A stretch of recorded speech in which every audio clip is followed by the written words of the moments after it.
Hello प्यारे बच्चों, आप सबका मेरे इस चैनल में स्वागत है। आज मैं आप सबके लिए लेकर आई हूँ एक शरारती बंदर की कहानी। इसे सुनने से पहले आप मेरे चैनल को लाइक और सब्सक्राइब कर दीजिए। तो चलिए आइए शुरू करते हैं। दक्षिण दिशा में किसी नगर में एक व्यापारी रहता था। व्यापारी धार्मिक स्वभाव का था। एक बार उसके मन में आया कि मुझे देव मंदिर का निर्माण करवा लेना चाहिए। उसने अपने मित्रों और परिवार वालों से भी कहा तो सबने खुशी खुशी हाँ बोल दिया। उन्होंने कहा कि नेक काम करना हो तो जितनी जल्दी हो उतना कर लेना चाहिए, वही अच्छा होता है। उसी समय व्यापारी ने उचित स्थान देखा और मंदिर का निर्माण भी करवाना शुरू कर दिया। वहाँ ईंटें, पत्थर, लकड़ी का सामान और जितना भी निर्माण कार्य में लगता है वह सारी चीजें आई। सारी की सारी चीजें वहीं पड़ी हुई थी मैदान में। दर्जनों मजदूर और कारीगर बड़े उत्साह से मंदिर के निर्माण में जुटे हुए थे। वे दिन भर काम करते, फिर दोपहर को खाना खाकर कुछ देर आराम भी करते थे। पर जिस स्थान पर मंदिर का निर्माण हो रहा था ना, वहीं आसपास बंदरों की एक टोली भी रहती थी।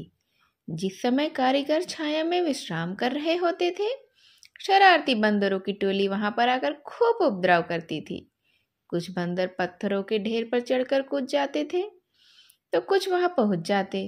वहां लकड़ी का काम चल रहा था और फिर उनकी उधमबाजी और अजीबोगरीब शरारतें शुरू हो जाती थी। एक दिन की बात है। बंदरों की टोली इस तरह अजीबोगरीब करतब और शरारतें कर ही रही थी। तभी अचानक से एक बंदर का ध्यान लकड़ी के तख्ते की ओर गया। उस तख्ते को बीच से चीरकर उसमें एक बड़ी सी कील फंसा दी गई थी। शरारती बंदर को तो अब एक नया ही खेल सूझ गया।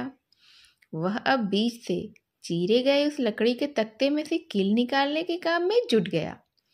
लेकिन कील भी अंदर तक फंसी हुई थी। वह भला इतनी आसानी से कैसे निकल जाती? बंदरों के मुखिया ने उसे रोका।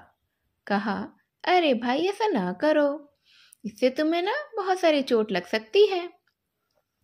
इस पर ना शरारती बंदर बोलता है, असल में ना मैं देखना चाहता हूँ कि इस तख्ते में यह कील क्यों गाड़ी गई है और इससे निकालने में होता क्या है। इस पर जो बंदरों का मुखिया था वह चुप हो गया। उधमी बंदर अपने काम में लगा रहा। आखिर उसने अपनी पूरी ताकत लगाकर उस कील को खींचा तो कील तो बाहर आ गई, लेकिन साथ ही उस चीरे हुए तख्ते के दोनों हिस्से एकाएक तेजी से मिले और बंदर के शरीर का पिछला हिस्सा उसमें आ गया। बंदर के अंग कुछ इस बुरी तरह से कुचल गए कि वह जोर जोर से चिल्लाया, हाय रे हाय, मैं मर गया, हाय मैं मर गया, कोई बचाओ, कोई बचाओ। पर मजदूर तो दूर में विश्राम कर रहे थे, तो भला कौन उसको बचाने के लिए आता। और थोड़ी ही देर में बंदर के प्राण पखेरु उड़ गए। वह बेचारा दर्द से कराहते कराहते मर गया।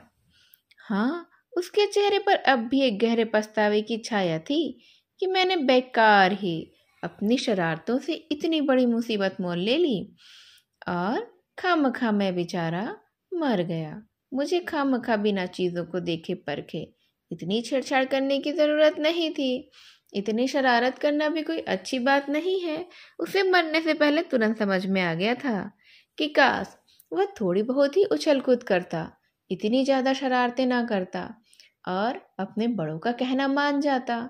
जब उन्होंने मना किया था तो कुछ सोचा होगा, समझा होगा, तभी तो किया होगा ना। पर मैं तो अभी बच्चा हूँ, तो मुझे तो समझ में नहीं आया था। मुझे बात मान लेना चाहिए था, तो आज मैं इतना दर्द में तड़प नहीं रहा होता और शायद मैं भी आराम से अच्छे से हंसी खुशी अपनी जिंदगी बिताता। लेकिन उसने अपने बड़ों की बात भी नहीं मानी, जरूरत से ज्यादा शरारत कर दी और ऐसी शरारत की कि उसकी जान ही चली गई। तो प्यारे बच्चों, यह थी एक शरारती बंदर की कहानी, जिसकी एक छोटी सी बिना सोचे समझे की गई शरारत के कारण बेचारे की जान ही चली गई।